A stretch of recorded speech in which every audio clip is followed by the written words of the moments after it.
म बालेन्द्र शाह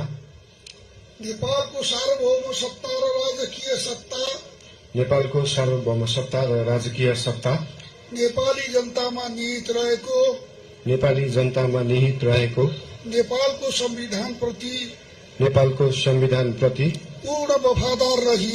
पूर्ण वफादार रही सत्यनिष्ठापूर्वक प्रतिज्ञा गर्दै ईश्वरको देश र जनताको नाममा शपथ लिन्छु कि प्रधानमन्त्री पदको जिम्मेवारी प्रचलित कानूनको पालना गरी मुलुक र जनताको भलो चिताई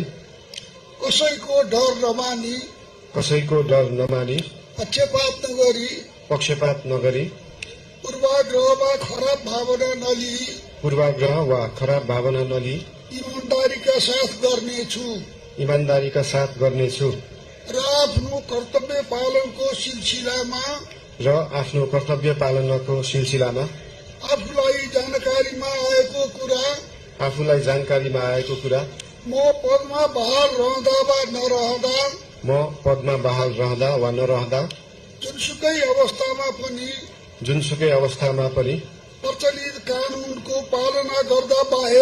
प्रचलित कानूनको पालना गर्दा बाहेक अरू अवस्थामा कुनै किसिमबाट पनि प्रकट वा संकेत गर्ने छैन। धन्यवाद।